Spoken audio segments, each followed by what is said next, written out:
Dnes som sa rozhodol k vám obrátiť na svojom rodnom jazyku. A myslím, že ho i vy v Čechách všichni rozumíte. Chcem sa poďakovať našim biskupom. Chcem sa poďakovať Svätému synodu Pravoslavnej cirkvi Českých zemí a Slovenska za to, ako nebojácne, otvorene a v pravde rozprestrieňajú Kristovu pravdu. Vždy sa veľmi teším a radujem a hreje mi to srdce, keď pozerám alebo čítam ich intervia a pozerám ich besedy.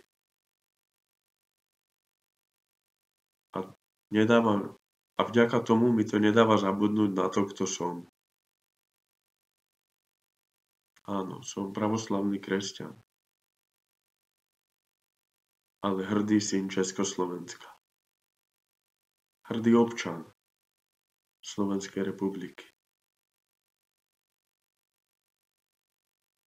Naša cirkev je veľmi vzácne potomstvo bajnej krajiny ríše veľkomoravskej.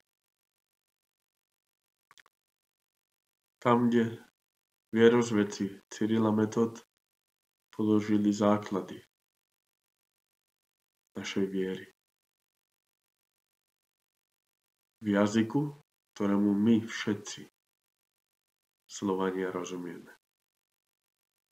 Ďakujem vám za to, drahí biskupy. Ďakujem. Ďalej by som chcel poďakovať našim rumunským pravoslavným bratom a sestrám, kňazom a biskupom za to, že sa taktiež nebojacne vybrali do ulic a podporili svojim činom milujúceho vladyku Longina z Ukrajinskej pravoslavnej cirkvi, ktorý je otcom 400 sirotám. A celkovo za podporu Ukrajinskej pravoslavnej cirkvi. Myslím, že z tejto akcie si môžeme brať všetci príklad. A o niečo podobné sa pokúsiť aj v miestach, kde sa my nachádzame, v našich krajinách, v našich domovoch. Myslím, že teraz je každé slovo, každá modlitba veľmi potrebná pre našich veľmi trpiacich ukrajinských pravoslavných bratov a sestry. Týmto by som chcel vyzvať všetky slovanské národy a ich pravoslavných veriacich, ale aj veriacich druhých kresťanských konfesí, aby sme sa zjednotili. Naši srbskí bratia ako tradične už svoju pozíciu zajavili, alebo teda vyjavili.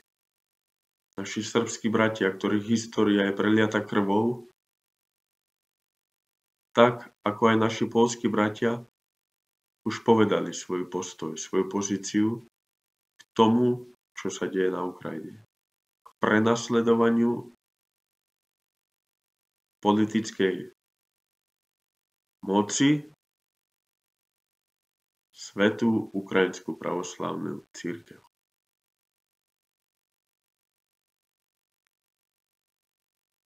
Čakáme na slova a prerušenie mlčania našich bulharských bratov, macedónskych a predovšetkým oficiálnych tvári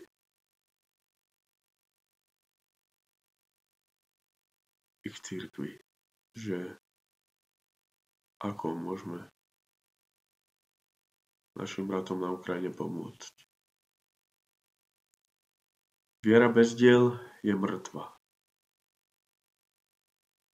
A týmito slovami by som sa chcel s vami rozlúčiť. Prajem vám pekný zvyšok večera. Príjemnú službu večernú dnes v kostole aby sme všetci s radosťou mohli zajtra stretnúť skrieseného Krista. Boh vám všetkým žehnaj.